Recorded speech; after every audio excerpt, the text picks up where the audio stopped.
ጤና ይስጥልኝ ሀብተ ገብርኤል ነኝ ከኮፒምስ። በዚህ ቪዲዮ ጨረታ እንዴት እናዘጋጃለን የሚለውን የምናይ ይሆናል። አብራችሁን ቆዩ። በግራ በኩል እንመጣና ቴንደርስ የሚለውን ክሊክ እናደርጋለን። መጀመሪያ የምናዘጋጀው ለማቴሪያል ይሆናል። ማቴሪያል ላይ ክሊክ እናደርጋለን። ማቴሪያል ጨረታ በሁለት አይነት መልኩ እናዘጋጃለን። የመጀመሪያው ጀነሬት ማድረግ እንችላለን። ጀነሬት የሚያደርግልን ከየት ነው? ከዚህ ከማቴሪያል ሪኩዌስት ነው። አሁን ለምሳሌ ሁለት ሪኩዌስቶች አሉን።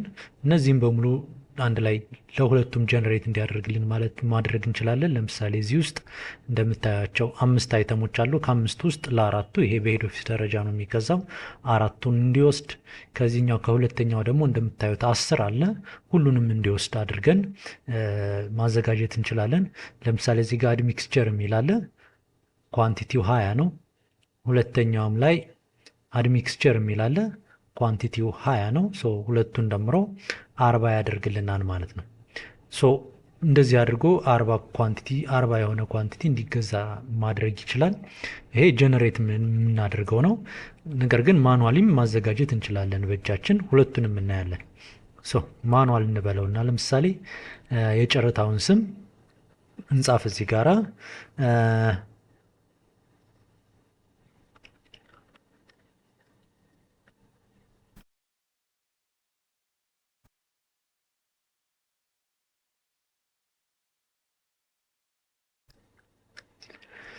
ከዛ እዚህ ውስጥ የአዋርድ ታይፑን እንመርጣለን። ሁለት አይነት የአዋርድ ታይፕ አለ። የመጀመሪያው ሲንግል አዋርድ ነው። ከዛ ሁለተኛው መልቲፕል አዋርድ ነው። ሲንግል አዋርድ ማለት ምን ማለት ነው? ለምሳሌ 10 አይተሞችን ጨረታ ላይ የምናወጣ ከሆነ እና 10ሩንም አይተም ለአሸናፊ በአንድ ላይ ስንሰጠው ነው። ቶታሊ 10ሩንም ለአንድ አሸናፊ ስንሰጠው ነው። አንድ አሸናፊ ብቻ ነው የሚኖረው ማለት ነው አንድ ጨረታ ላይ። ሁለተኛው መልቲፕል አዋርድ የምንለው ደግሞ ለምሳሌ ሲሚንቶውን ያሸነፈ ሰው ካለ ሲሚንቶውን ለብቻው ለአንድ ለሌላ ተጫራች እንሰጣለን። አሸዋውን ያሸነፈ ካለ ደግሞ አሸዋውን ለብቻ። በአንድ ጨረታ ውስጥ ቢሆንም የተለያየ ማቴሪያል በውስጡ ስለሚኖር ለእያንዳንዱ ለአሸናፊ እያንዳንዱን አዋርድ ስናደርገው እንደማለት ነው። ቅድም እንደነገርኳችሁ ለምሳሌ በአንድ ጨረታ ውስጥ ሲሚንቶ፣ አሸዋ፣ ጠጠር፣ ብረት ሊኖር ይችላል። ለምሳሌ እነዚህን አራቱን አይተሞች ለአራቱም አይተሞች የተለያየ አሸናፊ ሊኖራቸው ይገባል። መልቲፕል የሆኑ አዋርዶችን የምንሰጥ ከሆነ መልቲፕል አዋርድ እንላለን። ሲንግል አዋርድ ከሆነ ግን እንደ ቶታል የአራቱም ማቴሪያሎች ድምር ይታይና በድምር ላሸነፈው ብቻ አራቱንም ማቴሪያሎች ለአንድ ተጫራች አዋርድ የምናደርግ ከሆነ ሲንግል አዋርድ እንለዋለን ማለት ነው። በሁለቱም ኤግዛምፕል እናያለን። መጀመሪያ ሲንግል አዋርድ እናደርገው። ከዛ ይህ ጨረታው የሚከፈተው መች ነው እናስገባለታለን። ለምሳሌ ዛሬ ጁን 29 ነው። ጁን 30 ሊከፈት ይችላል። ስንት ሰዓት ይከፈታል? ሰዓቱን እዚህ ጋር መምረጥ እንችላለን። ኤም ፒኤም ምናምን የሚለውን መምረጥ እንችላለን። ከዛ ክሎዚንግ ዴቱ መች ነው? ለምሳሌ በአንድ የሚዘጋ ቢሆን ሰዓቱን የምንመርጥለታለን። እዚህ ጋር ጨረስን። ስለ ጨረታው ዲስክሪፕሽን እዚህ ጋር መጻፍ እንችላለን፣ ግን ግዴታ አይደለም።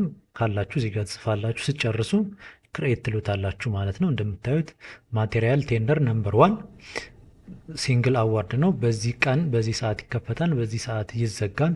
ስታተሱ አሁን ድራፍት ላይ ነው። ስቴጁ ስታተሱ ድራፍት ላይ ነው። እስካሁን ድረስ የቀረበ ኦፈር የለም፣ ምክንያቱም ገና አይተሞችን አላስገባናቸውም። ሪኩዌስቱ የተዘጋጀው ጀነሬት አይደለም ያደረግነው፣ ማኑዋሊ ነው ያዘጋጀ ነው። እዚህ ጋር ገብተን ይህንን አፕዴት ማለት እንችላለን የጻፍነውን ነገር።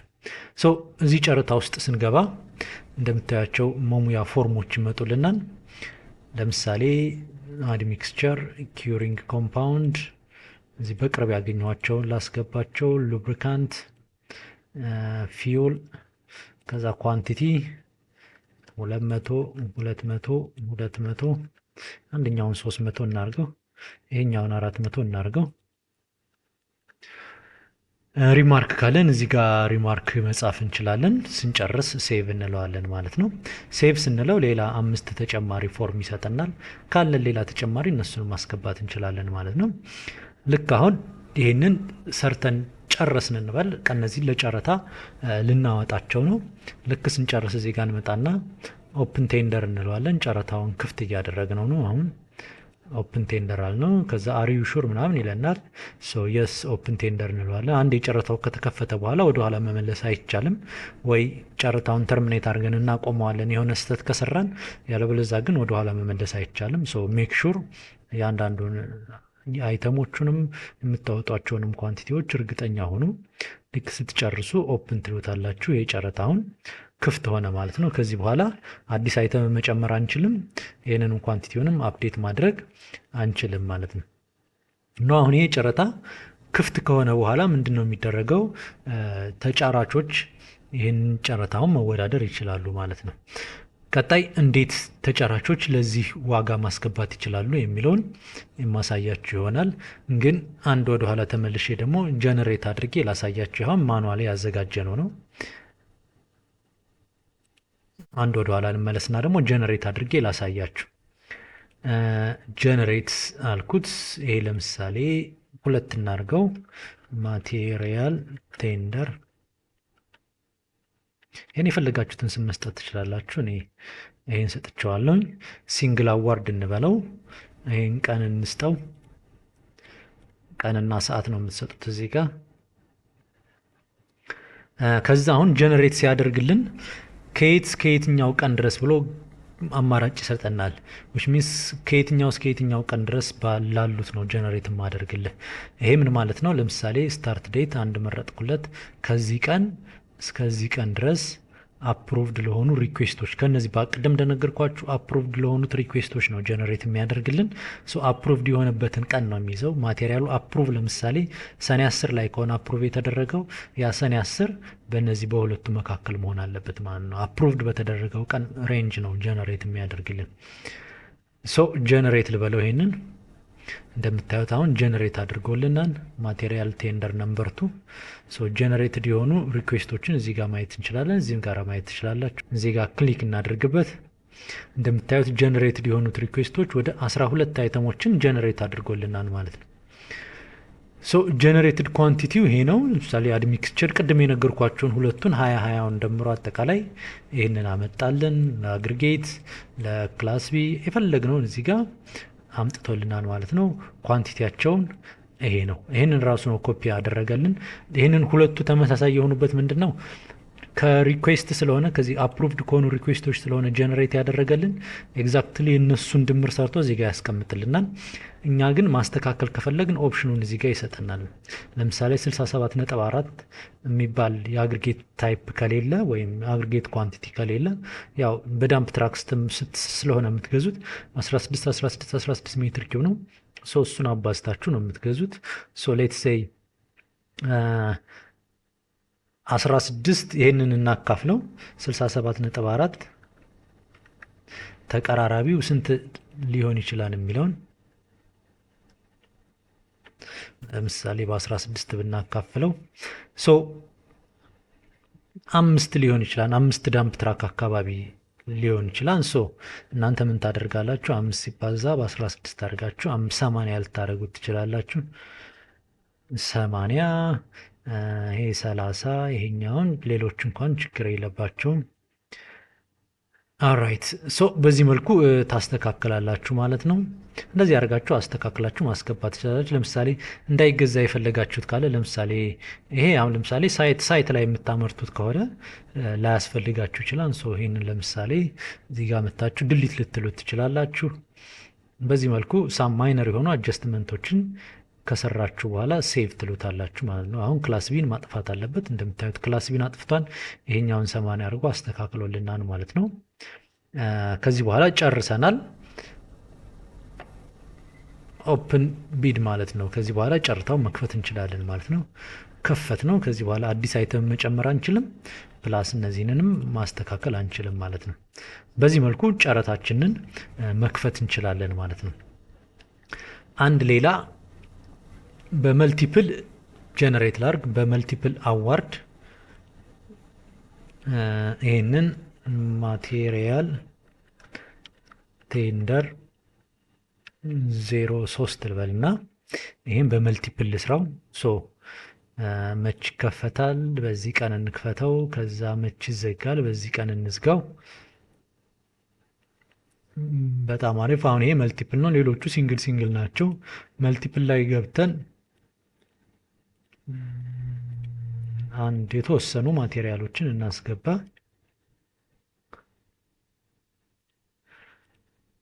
ይህንን 100፣ ይህንን 200፣ ይህንን 300፣ ይህንን 400፣ ይህንን 500 እናደርገው። ስጨርሱ ኢንተር ወይም ሴቭ ማለት ትችላላችሁ። ኢንተር ስትሉት እንደምታዩት ሌላ ተጨማሪ እየሰጣችሁ ይሄዳል። 20 30 ማስገባትም ከፈለጋችሁ ሴቭ እያደረጋችሁ ስትሄዱ እየጨመረላችሁ ይሄዳል ማለት ነው። ይህን ጨርሰናል። አሁን ይህንንም ጨረታ እንክፈተው። አሁን 3 የተከፈቱ ጨረታዎች አሉ ማለት ነው። እዚህ ጋር ብንመጣ አሁን የተከፈቱ 3 ጨረታዎች አሉ ማለት ነው። እንደምታዩት 100% ለማቴሪያል ነው እስካሁን ድረስ ያዘጋጀ ነው። ከዛ በተጨማሪ ለኢኩፕመንት የምናዘጋጅ አሁን በተመሳሳይ ጀነሬት ማድረግ እንችላለን፣ ማኑዋል ማዘጋጀት እንችላለን። ፕሮሲጀሩ ተመሳሳይ ነው። አንደኛውን ልስራላችሁ። እኔ ይሄ ኢኩፕመንት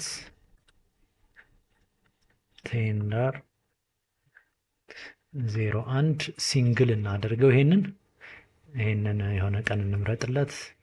ሰዓቱን አሁን ነው የሚያደርግላችሁ። ሰዓቱን በዲፎልት እናንተ የፈለጋችሁትን ሰዓት እዚህ ጋር ማስገባት ትችላላችሁ። ኤም ፒኤም የሚለውን አንድ ይበቃናል ለጊዜው።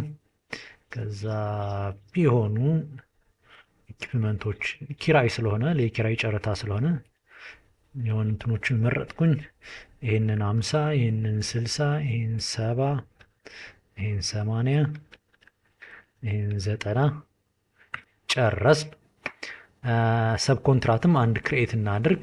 ጀነሬት ብትሉትም ከዚህ ነው የሚያመጣላችሁ፣ ከኦገስት እነዚህን 3ቱን ያመጣላችኋል። ማኑዋሊን ብትሰሩት ተመሳሳይ ነው የሚያመጣላችሁ። ለምሳሌ እኔ ይሄን ጀነሬት ላድርገው። ሰብ ኮንትራክት ቴንደር አንድ ሲንግልን ብትሉት መልቲፕልን ብትሉት ቅድም በመልቲፕል አሳይቻችኋለሁ። ባለበት እናርገው። ከዛ ጀነሬት የምናደርገው ከመች እስከ መች ቀን አፕሩቭድ ለሆኑ ሪኩዌስት ነው። ቀን መረጥኩለት፣ ጀነሬት አልኩት። እንደምታዩት አሁን ጀነሬት አድርጎልኛል ማለት ለእነዚህ 4ቱ አይተሞች። ይህንን ባለበት እንክፈተው ጨረታውን። መልካም። ወደዚህ አሁን ስንመጣ እንደምታያቸው 2 የማቴሪያል ጨረታ ተከፍቷል፣ 2 የኢኩፕመንት ጨረታ አይሚን እዚህ ጋር እንመለስና 3 የማቴሪያል ጨረታ ተከፍቷል፣ 1 ኢኩፕመንት፣ 1 ሰብ ኮንትራት ጨረታ ከፍተናል ማለት ነው። ቀጣይ የምናደርገው ምንድነው? የማቴሪያል ጨረታዎችን እንዴት ማቴሪያል ሰፕላየሮች ይሄንን ሊያገኙት ይችላሉ፣ እንዴት ዋጋቸውን ሰሚት ያደርጋሉ። ከዛ መቀጠል የኢኩፕመንት ሊዚንግ ካምፓኒ ወይም ማሽነሪ የሚያከራዩ ካምፓኒዎች ደግሞ እንዴት ይህንን ኦፕን የሆነ ጨረታ ሊያገኙት ይችላሉ፣ እንዴት ኦፈራቸውን ማስገባት ይችላሉ። ከዛ በተረፈ እንዴት የሰብ ኮንትራት ተጫራቾች ደግሞ እነሱም በተመሳሳይ እንዴት ሊያገኙት ይችላሉ፣ ጨረታቸውን እንዴት ኦፈራቸውን ያስገባሉ የሚለውን በቀጣይ ቪዲዮ ማሳያችሁ ይሆናል። አብራችሁን ቆዩ።